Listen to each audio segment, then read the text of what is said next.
എന്റെ എല്ലാ കൂട്ടുകാർക്കും ഇന്നത്തെ റിവ്യൂലോട്ട് സ്വാഗതം. അങ്ങനെ ശ്യാം കുറച്ച് പൂക്കളുമായിട്ട് ശ്രുതിയുടെ അടുത്തോട്ട് വരുന്നുണ്ട്. ശ്രുതിയാണെങ്കിൽ പ്രകൃതി ഭംഗിയൊക്കെ ആസ്വദിച്ച് നിൽക്കുമായിരിക്കും. അപ്പോഴായിരിക്കും ശ്യാമിനെ കാണുന്നത്. ശ്യാം ചോദിക്കുന്നുണ്ട്, അല്ല ശ്രുതി, നിനക്ക് തണുക്കുന്നുണ്ടോ? ഏയ്, എനിക്ക് തണുക്കുന്നൊന്നുമില്ല. ഇത് ഞാൻ ആ കാട്ടിൽ പോയി പറിച്ചതാ. നല്ല ഭംഗിയില്ലേ പൂക്കള്, നീ ഇത് വാങ്ങിക്ക. ഇവന് പഴയ കാര്യങ്ങളൊക്കെ ഓർമ്മയുണ്ടോന്ന് ഒന്ന് പരീക്ഷിക്കാം. എനിക്ക് പോകുന്ന ഇഷ്ടമല്ല. പിന്നെ നിനക്കിഷ്ടമുള്ള പൂവ് മുല്ലപ്പൂവല്ലേ? അതെങ്ങനെ? ഇയാൾക്കറിയാം എനിക്കിഷ്ടപ്പെട്ട പൂവ് മുല്ലപ്പൂവാണെന്ന്. അപ്പോ പഴയതെല്ലാം ഓർമ്മയുണ്ട് അല്ലേ? അതല്ല, എല്ലാ പെൺകുട്ടികൾക്കും ഇഷ്ടമുള്ള പൂവ് മുല്ലപ്പൂവായിരിക്കും. അതുകൊണ്ട് പറഞ്ഞതാ. എന്നാലും നിങ്ങളെടുത്തേ എനിക്കൊരു സംശയം ചോദിക്കാനുണ്ട്. അന്ന് നിങ്ങള് അഞ്ജലി ചേച്ചി പറഞ്ഞ് എന്നെ വീട്ടിലോട്ടാക്കി തന്നില്ലേ? ആ, ആക്കി തന്നു. അല്ല, അന്ന് നിങ്ങൾക്ക് എങ്ങനെയാ എന്റെ വീട് ഓർമ്മ വന്നത്? അത് അത് പിന്നെ അല്ല, നിങ്ങൾ ഇവിടുന്ന് വണ്ടിയെടുത്ത് ഞാൻ പോലും നിങ്ങളോട് പറഞ്ഞിട്ടില്ല. എന്റെ വീടിന്റെ വഴിയോ വീട് എവിടെയാണെന്നോ ഒന്നും പറഞ്ഞില്ല. ഓർമ്മയില്ലാത്ത നിങ്ങള് എങ്ങനെയാ നേരെ വീട്ടിലോട്ട് വണ്ടി കൊണ്ട് നിർത്തിയത്? അതെനിക്കറിയണം. അത് അത് പിന്നെ അതെനിക്കേ അഞ്ജലി പറഞ്ഞു തന്നിരുന്നു. അഞ്ജലി ചെറിയ വഴികളൊക്കെ എനിക്കിങ്ങനെ ഓർമ്മപ്പെടുത്തി തന്നതാ. പിന്നെ ഞങ്ങൾ അറിയുന്ന ഒരാള് അവിടെ തന്നെയുണ്ട്. അവരുടെ വീടൊക്കെ പറഞ്ഞിട്ടാ എനിക്ക് പരിചയപ്പെടുത്തി തന്നത്. പിന്നെ ഡോക്ടർ പറഞ്ഞിട്ടുണ്ടല്ലോ, ഇടയ്ക്ക് എനിക്ക് ചെറുതായൊക്കെ നടന്ന കാര്യങ്ങൾ ഓർമ്മയുണ്ടാവുമെന്ന്. പഴയ നടന്ന ഓരോരോ കാര്യങ്ങളും സ്ഥലങ്ങളും ഒക്കെ എനിക്ക് ഓർമ്മ വരുമെന്ന് ഡോക്ടർ പറഞ്ഞിരുന്നു. ഓഹോ, അങ്ങനെയാണോ? അപ്പൊ നിങ്ങൾക്ക് സ്ഥലപ്പേരൊക്കെ ഓർമ്മയുണ്ട്, പക്ഷെ ആളുകളെ ഓർമ്മയില്ല അല്ലേ? ഇത് വല്ലാത്ത മെമ്മറി ലോസ് ആണല്ലോ. എന്താ ശ്രുതി, എന്റെ അവസ്ഥ അങ്ങനെ ആയി പോയില്ലേ? എന്റെ കൂട്ടുകാരന്മാരെ പേര് പോലും എനിക്ക് ഓർമ്മയില്ല എന്നൊക്കെ പറഞ്ഞിങ്ങനെ സംസാരിക്കായിരിക്കും. എന്നാ അശ്വിനൊരു അർജന്റ് കോൾ ഇങ്ങനെ വിളിച്ചു നിൽക്കുന്ന സമയത്താ ഇവരിങ്ങനെ സംസാരിക്കുന്നത് കാണുന്നേ. അപ്പൊ തന്നെ ഫോൺ കട്ട് ചെയ്യുന്നുണ്ട്. നേരെ വന്ന് ചോദിക്കുന്നുണ്ട്, എന്താ രണ്ടാളും എന്താ വർത്താനം പറയുന്നേ? ചേച്ചിയുടെ ചേച്ചിയെ കാണുന്നില്ലല്ലോ. അതാ അവിടെ ഇരിക്കുന്നുണ്ട്. അങ്ങനെ അശ്വൻ വന്നതോടുകൂടി അവിടെ നിന്ന് വേഗം പോകുന്നുണ്ട് ശ്യാമ. നേരെ ചെന്ന് അഞ്ജലിക്ക് ആ പൂ കൊടുക്കാണ്. എന്നിട്ട് സ്നേഹത്തോടെ ഇരുന്ന് സംസാരിക്കുകയാണ്. അശ്വിന്റെ മുൻപില് ശ്യാമിങ്ങനെ അഭിനയിക്കായിരിക്കും അഞ്ജലിയോട് നന്നായി ചിരിച്ചു കളിച്ച് സംസാരിക്കുന്നത്. എന്നാ ശ്രുതിയോട് ചോദിക്കുന്നുണ്ട്, അല്ല അവനെന്താ പറഞ്ഞിരുന്നേ? അത് ആ കാട്ടു പോയി കുറച്ച് പൂ പറിച്ചു കൊടുന്നതാ. അഞ്ജലേച്ചിക്ക് പറിച്ചാണെന്നാ പറഞ്ഞത്. അത് സംസാരിക്കായിരുന്നു. ഇതും ചോദിച്ച് അശ്വിൻ അവിടെ നിന്ന് പോകുന്നുണ്ട്. പിന്നീടായിട്ട് കാണിക്കുന്നത് അന്ന് രാത്രിയായിരിക്കും. എല്ലാവരും ചേർന്ന് റമ്മി കളിക്കുകയാണ്. റമ്മി കളിക്കുന്ന സമയത്ത് ആകാശിന് അത്ര മൂടൊന്നും കാണില്ല കളിക്കാനായിട്ട്. ആകാശിന്റെ മനസ്സില് പ്രീതി ചെയ്ത ആ കാര്യമായിരിക്കും. കുന്നിന്റെ മുകളിൽ കയറി ഞാനിപ്പോ ചാടും എന്നൊക്കെ പറഞ്ഞ് ഭീഷണിപ്പെടുത്തി സത്യമായിട്ടെന്റെ കാര്യങ്ങളൊക്കെ ഓർത്തായിരിക്കും വളരെ സങ്കടം. എന്നാ ആകാശ് പറയുന്നുണ്ട്, ഇതേ ശരിയാവുന്നില്ല, എനിക്ക് റമ്മിയൊന്നും സെറ്റാവുന്നില്ല. എന്നാ ഇത് കേട്ട് നമ്മുടെ ശ്യാം പറയുന്നുണ്ട്, എനിക്ക് ക്യൂനെ കിട്ടിയിട്ടില്ല. ക്യൂനെ കിട്ടിയാല് ഞാൻ സെറ്റാവും. അത് നമ്മുടെ ശ്രുതിയെ നോക്കിയായിരിക്കും പറയുന്നുണ്ടായിരിക്കാം. ഇതേ സമയത്ത് തന്നെ ആകാശ് ഇതൊന്നും അറിയാതെ പറയുന്നുണ്ട്, അങ്ങനെ ഏട്ടന്റെ കയ്യിന്നേ ക്യൂനെ കിട്ടുമെന്ന് അളിയൻ വിചാരിക്കണ്ട എന്നൊക്കെ സംസാരിക്ക. ഈ സമയത്ത് ആകാശ് തന്നെ പറയുന്നുണ്ട്, ബോറടിക്കുന്നുണ്ട്, നമുക്ക് കളി നിർത്താം. ആരെങ്കിലും ഒന്നിത് അവസാനിപ്പിക്ക്. അങ്ങനെ പെട്ടെന്ന് തന്നെ നമ്മുടെ റമ്മി സെറ്റായി കിട്ടിയെന്ന് പറഞ്ഞ് ശ്യാം അങ്ങനെ നിലത്ത് വെക്കാണ്. ഈ സമയത്ത് അഞ്ജലി ചോദിക്കുന്നുണ്ട്, ശ്യാമേട്ടനാണല്ലേ ജയിച്ചതെന്ന്. ഈ സമയത്ത് ആകാശ് പറയുന്നുണ്ട്, ശ്യാമേട്ടൻ ജയിച്ചപ്പോ ചേച്ചിയുടെ മുഖത്ത് എന്താ ഒരു സന്തോഷം എന്നൊക്കെ പറഞ്ഞിങ്ങനെ ഇരിക്കുക.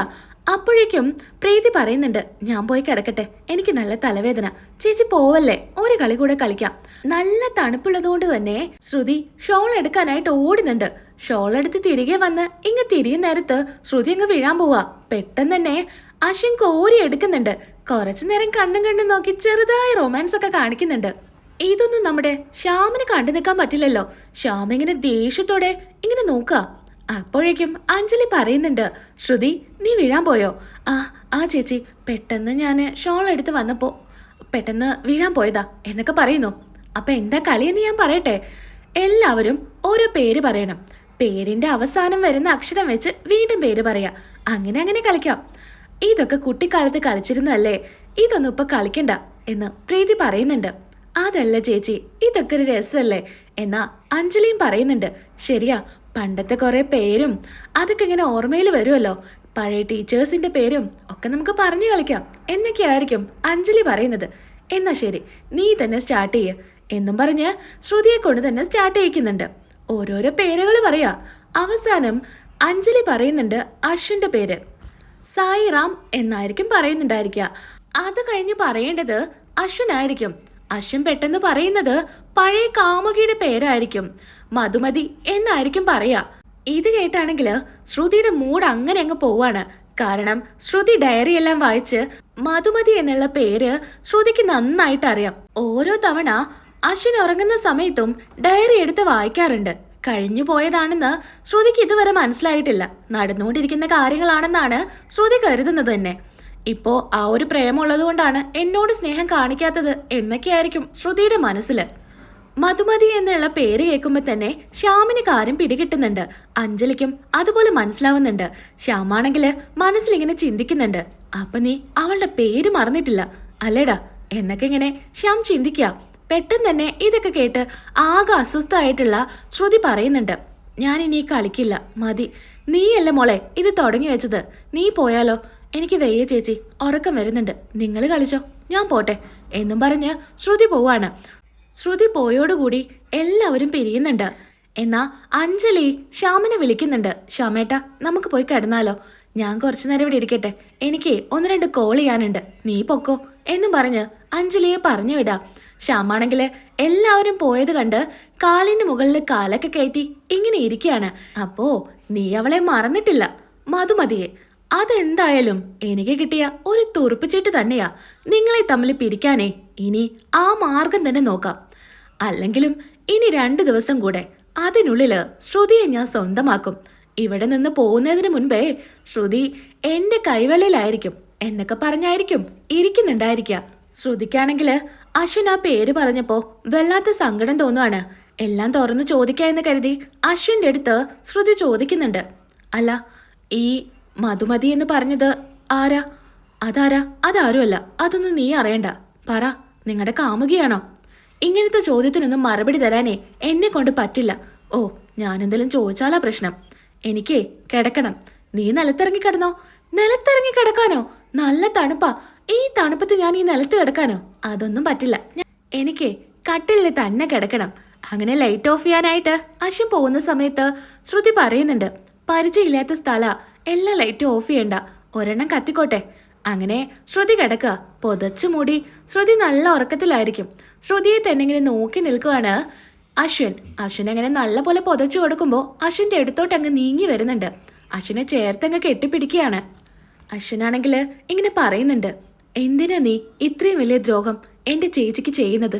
അവൻ്റെ കൂടെ കൂടിയിട്ട് നീ എന്തൊക്കെയാ ചെയ്തു വെച്ചിരിക്കുന്നേ എന്നൊക്കെ ഇങ്ങനെ മനസ്സിലിങ്ങനെ പറയാ. എന്താ ശ്രുതി നീ ഇങ്ങനെ? അഭി വീണ്ടും മുറുക്ക പിടിക്കുന്ന കാണുമ്പോൾ അഭിയുടെ മുഖത്തോട്ട് തന്നെ ഇങ്ങനെ നോക്കാണ്. ഇവളോട് കാര്യങ്ങളെല്ലാം പറഞ്ഞാലോ? പറഞ്ഞ് അവൾക്ക് എന്താ പറയാനുള്ളത് കേട്ടാലോ? അപ്പോഴായിരിക്കും മുന്നേ പറഞ്ഞ കാര്യങ്ങളൊക്കെ ആലോചിക്കുന്നത്. നിങ്ങൾ എന്താണ് എൻ്റെ അടുത്ത് തുറന്നു പറ, സത്യങ്ങളെല്ലാം എൻ്റെ അടുത്ത് പറഞ്ഞു കഴിഞ്ഞാൽ ആ നിമിഷം നിങ്ങളുടെ ജീവിതത്തിൽ നിന്ന് ഞാൻ പൊക്കോളാം എന്നൊക്കെ ശ്രുതി പറഞ്ഞത് ഓർക്കാണ്. ഇനിയിപ്പോൾ ചോദിച്ചു കഴിഞ്ഞാൽ അവൾ എന്നെ വിട്ടു പോവോ? പോയി കഴിഞ്ഞാൽ ശരിയാവില്ല. എന്തായാലും ചേച്ചിയുടെ സീമന്തം കഴിയട്ടെ, അതിനുശേഷം ഇവളെടുത്ത് എല്ലാ കാര്യങ്ങളും ചോദിക്കാം എന്നിങ്ങനെ പറയാ. അങ്ങനെ ശ്രുതിയെ ചേർത്ത് പിടിച്ചിട്ട് തന്നെ ശ്രുതിയെ ഉണർത്താതെ അവിടെ കിടന്ന് ഉറങ്ങുന്നുണ്ട്. അശ്വിനാണെങ്കിലും ശ്രുതിയോട് ഒരുപാട് ഇഷ്ടമുണ്ട്. എന്നാ ആ ഇഷ്ടമൊന്നും തുറന്നു പറയാൻ പറ്റുന്നുമില്ല. കാരണം ഇങ്ങനെ ഒരു കാര്യം മനസ്സിൽ കിടക്കുമല്ലേ. ശ്രുതി നിരപരാധിയാണെന്ന് അറിഞ്ഞു കഴിഞ്ഞാൽ എന്തായാലും രണ്ടുപേരും പരസ്പരം സ്നേഹിച്ച് സന്തോഷത്തോടു കൂടി മുന്നോട്ട് പോകും. വരും എപ്പിസോഡിൽ ആ റിവ്യൂ ഒക്കെ നമുക്ക് കേൾക്കാം.